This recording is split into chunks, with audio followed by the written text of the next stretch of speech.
Hello, and welcome back to Core. So we've now ditched Gus, He's gonna go do family things, and we're gonna all hang out and have fun without him. I guess. I assume that's what's going to be happening. Once Mike believes we're all doing okay, and we're stuck inside Gus, and weren't stuck inside Gus's store, we head back to the beach house. Today was fun, but I can tell none of us were emotionally ready to spend so much time together like this. Except Mike, I guess, but no surprise there. Hector spends most of the walk back looking at his phone in silence, and Ed and Faust stay behind so they can follow us while they check the photos on the camera. In other words, it's my job to navigate our way back. I don't mind, but it's a bit quiet. After a while, we get back. We leave the shoes outside because of the sand, and then close the door after the last of us get inside. Mike stretches his arms as if he's going to start exercising before yawning. We're all tired, but dinner won't cook itself. What should we make tonight?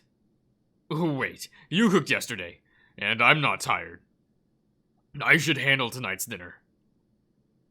Faust, is this going to be every day's dance with us? If you don't let me cook even once, this is what you get. I'm going to lie down on the couch. We all figure Hector would need some time to himself, so this doesn't surprise anyone. If you don't mind, I'll do the same. I'm obviously not going to be of a help in this discussion. Necros the Hunter? I can't wait to catch up with it while I lie down. Ed gives me a warm smile before leaving me with Mike and Faust, who are still talking about who should cook. This is life now, for 2 weeks. Yep, I need time for myself too. I guess I'll head out and chill on the stairs while you guys figure this out. I'm not sure if they even hear me, but it's fine. Chill time it is. I step outside again, sitting right where I sat this morning, without a plan on my mind. The sun is setting, making for a very pretty sight, even if I came out here without thinking. This view alone is worth it. Just enjoying the sound of the waves, calmly rolling up the shore. Rolling up the shore, and the wind running through. And that's my phone. I got a message. I reach for it in my pocket, already knowing this is from my mom. I was wrong. It's Gus? Rob, Gus here. Ed gave me your number before. Wanted to know if this is the number for sure. Oh man, he writes like a preteen. Reading that just makes me smile though, so points for that, I guess. Yep, the one and only. You write the same way you talk. Is that bad? I thought you were busy with errands. I am. Waiting in the supermarket line. Takes forever. In other words, you're bored. Yeah, entertain me, Rob. Help me. Improvising, huh? I ate the chocolate already. No. Boy, you're paying for the next one. I'm kidding, I wouldn't do that. I can't tell. You sound too serious on text. And he sounds like a primary kid? Jerk. Nice Merc. Hey, Gus. Thanks for being the same cool guy I remembered. Cooler, even. He doesn't respond immediately, like before, so I'm worried he thinks I'm being too serious again. How's that for too serious? Sorry, line moved. Had to focus on moving. Ah. You're cool too. And Ed and everyone. I can't deal with the way he's texting. I can't deal with this. Did people actually text like this? I never texted like this. I always wrote out everything. Am I a loser? Obviously not. I had lots of fun today. But sometimes you look too mature. Not a bad thing. Just a funny thought. Too mature? I haven't changed that much, have I? I stared at my screen for a few seconds, not knowing how to process that. I hadn't mellowed down, I think. I'm just taking it easy. I guess I'll have to climb up a building to prove I'm still fun next time. You would have, you would have done that before. I still could. Could I? I haven't exercised like that in some time, and to be fair, I never did as a kid, but it never stopped me from trying. I think. You really need to add emoticons or something to your text to know if you're kidding or considering it. I smile. Why would I have to add emoticons and emojis? No. Smiling again. I feel dumb for this, but sure. I think. Oh, no. I take it back. This is terrifying. He sure is a jerk on the phone, but at least I'm having fun. Hey, gotta go. The line is almost over, and I gotta be back home. Text you later. Ah, that was sudden, but I guess it's what he gets for texting while in a supermarket line. Got it. Later. Still scary. I let out a chuckle after that. He seems a bit more goofy in text, but people tend to look different. Apparently, I'm too serious. I might have to ask the others about it. The wind is too nice for me to want to go in for now, so I wonder. I look for Mike's number on my phone. I'm sure he won't expect me to text him to hang here. Assuming he's not cooking, but I have a feeling Faust will have that covered. Hey, big guy, are you free to chat out here for a bit? He checks his phone almost immediately. Yep, he's not cooking. Sure thing. Faust is cooking today, so I'm free to chat. I'm pretty sure I don't have to text anything else. And sure enough, Mike proves my point by coming out of the house a minute later. He sits right down next to me and slightly nudges me to the side as he does that. I call this big guy for a reason. After all, for being so energetic, he's pretty clumsy sometimes. I'm surprised you're not salty about Faust being in the kitchen. Shush. Let's not talk about business here, Rob. He presses a finger to my lips, shutting me up, and I give him an annoyed look, even if I can feel I'm blushing. He is salty, though. Instead, let's talk about how much fun we're having. I don't know about you, but this town seems perfect for me. Huh? Really? You seem to be pretty comfortable in Moreland. Well, yes. But this place is so chill. You know what I mean. I feel like with enough time, I'd be able to to know just about everyone here. And you wouldn't be wrong, especially with Gus helping. Yeah, Gus is a funny guy. I like him. He's charming and sincere, but has no problem getting to the point, even if it's blunt. I don't remember him being that blunt when he was a kid, if I'm honest. We all learn to be ourselves with time, Rob. Yeah, I guess he has a point. We stay in silence after that, although I can tell he wants to ask me something. His tail keeps wagging. Speaking of Gus, you wouldn't happen to know if he's into guys, right? I arch my eyebrows and shoot him a funny look. This is something I didn't expect. If you want to know, I think you should ask him yourself, Mike. Why, thinking of cheating on me? I wouldn't dare, dear.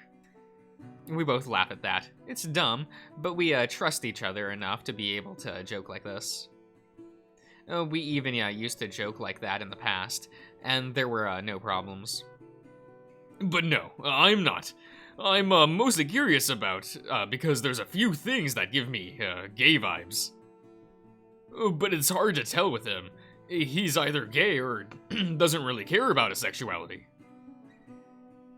I still think you're thinking too much about it for not being interested. Hey, come on. I just like to know what my friends look for when they think about boning someone. That doesn't make the situation look any better, Mike. I'm looking out for you guys, that's all. You all think I'm more of a pervert than I really am. So you admit you're a pervert, then? His mouth opens, but he doesn't say anything for a few seconds, before he replies, glancing over at me. I am. With the right person, sure. Alright, I have no response to that. He wins this one. Oh, that's cute. He's a cutie. I don't really have anything else to check with him, so we just spend some time chilling together in comfortable silence. However, he stands up at some point, claiming he wants to check what Faust is cooking. He heads back inside. Before I head in, I decide to call my mom. Might as well take the chance. This way I don't have to call her later. The conversation ends with ends up being very similar to the one from yesterday, and I admit I end up zoning out at some point. Oh, I do the same. Before I notice, I'm already heading back into the house, attracted by the smell of food. My educated guess is that Faust got the food ready because Micah looks a bit bummed out. However, the tension leaves the table the moment Faust puts Faust puts some rice down in front of us with several condiments and other small sides to add to it. I decided to follow Mike's example and make a few things aside from rice. That way, each one of you can add whatever you want to the rice. That really is a sweet deal, Faust. I did it because you convinced me it was a genuinely good idea, not because of you. Sure thing. I'm still going to take credit, and thank you. Yeah. Whoops. Some things never change, I guess. We eat in silence for the most part, both because of the hunger and because of all the socializing we did today. I guess even Mike needs his own space from time to time, although I'm sure he's actually just that hungry. I decide to take a turn washing the dishes after we're done with dinner so I can zone out for a bit, hoping for sleep to settle in sooner. However, when I feel the weight of my lion friend's hand on my shoulder, I imagine that plan is going directly down the drain. Hey Rob, how are you doing? I'm almost done with the dishes. Everything okay on your end? Yes. So, listen. Could you do me a favor? I take a rag and dry my hands before turning around to check on Mike, a tired and puzzled look on my face. What is it? Could you join me for a night walk on the beach? Oh. Really? Right now? Not gonna lie, everyone feels tired, but I'm restless. I'm not sure I'll be able to sleep right now, so I figured maybe a walk along the beach would help. But I don't want to go alone. Everyone else is too tired to come with me, so you're my last chance. Admittedly, I'm a bit hurt I'm his last choice, even behind Hector. But I guess he asked first within his close proximity. I'm unsure if I should accept or not. I'm pretty beat myself, but if I don't, there's a chance we'll wake up to the sound of Mike exercising in the living room. I sigh, giving up on early night sleep before nodding. All right, let's take a walk, but no running. Don't worry, it's just a walk. I promise I'm not going to run anywhere. But what about using the spaceship water floater? Just the two of us, you know. Mike, if the water was cool during the day, we'll come out of the ocean as ice blocks now. Besides, are you really planning to fill that thing with air now? All right, I get it. No to the spaceship water floater or swimming. Good. Then, sure. I'm done with the dishes, so lead the way. Awesome. You're the best, Rob. He pulls me close He pulls me close for a very fast, but very tight hug, before heading to the living room. Rob has agreed to walk outside with me for a while. You're an adult. You don't have to tell us every time you head out. No, actually, I appreciate knowing. But don't go too far now. Robert might remember Core, but it's pretty dark outside. I know. I won't let him get lost. Don't worry. I guess we could leave the living room light on, even if we go to sleep. Make sure you guys turn it off when you come in, okay? Got it. We'll be silent as a ninja. My bet is that Mike will bump his foot against the table or something when he gets back. No point in betting if we all know what's going to happen. All right, if you're all done judging me, let's go rob. We won't take too long, but have a good night, guys. I wave my hands to them before stepping outside. We look for our shoes and put them on before we step onto the crunchy sand.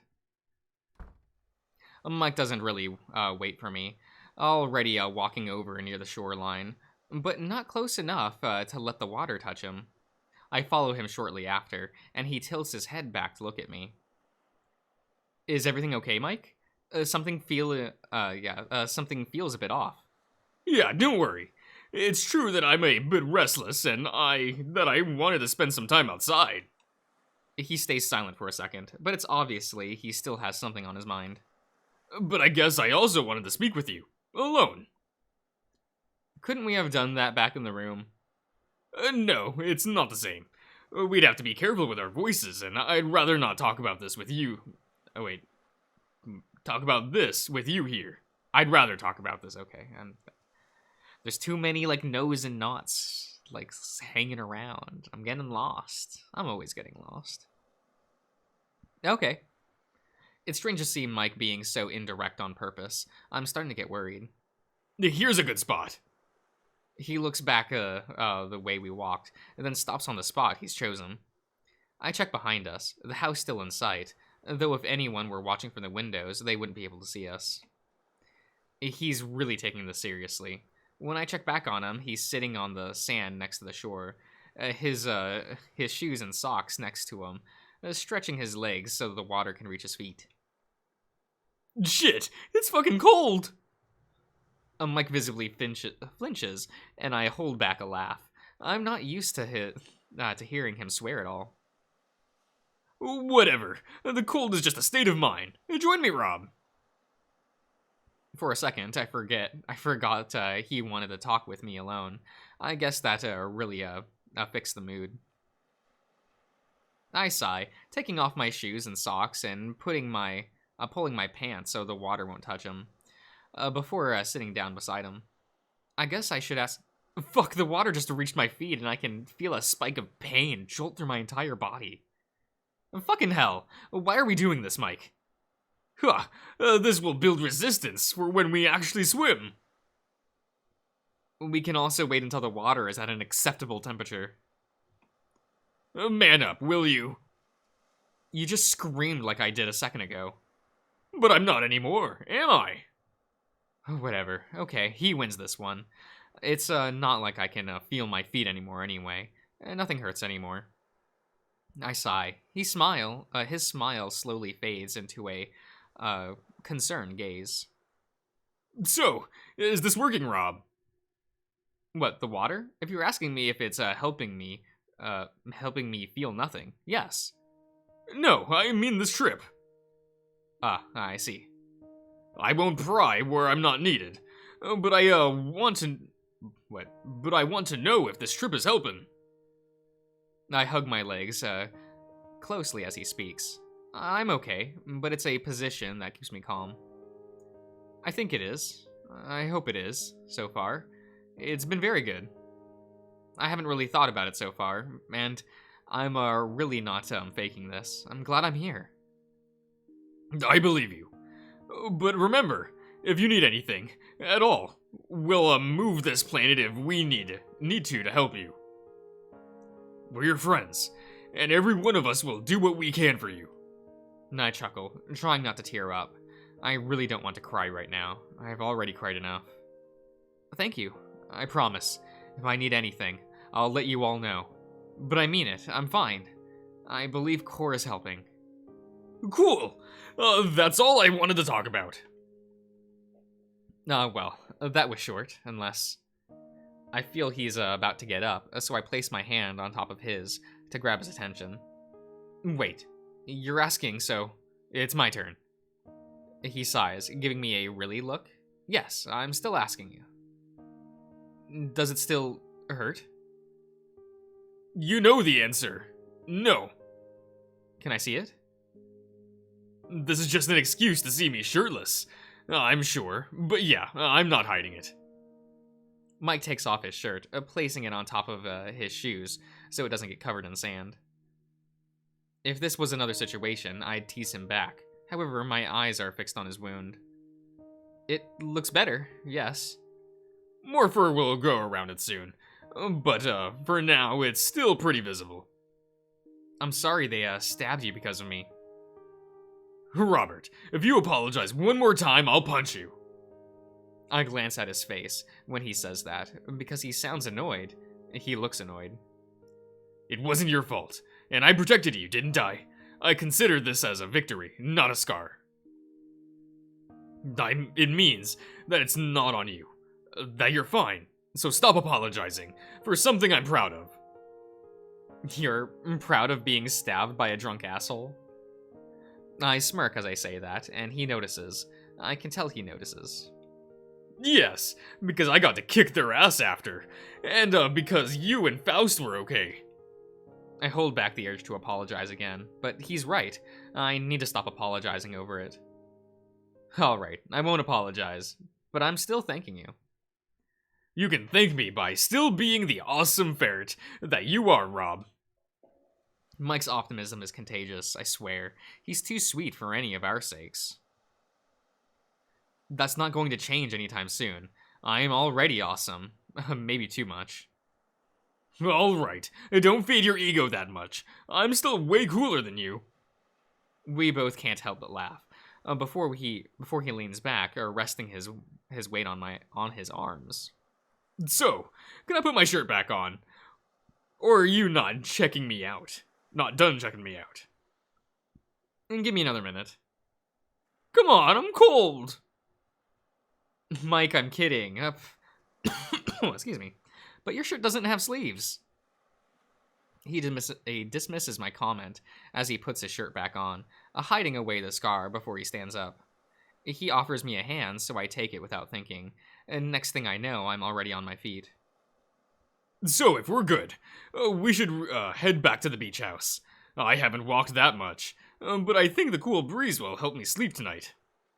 Yeah, I'm good. And thanks for cheering me up, Mike. Anytime, Rob. I grab my shoes in my hands, not bothering to put them on again. We're not that far, and the cold sand feels pretty nice on my feet walking back. Besides, the sand feels almost warm compared to how cold the water was. Okay. I will end the part here. So I will see you around, everyone.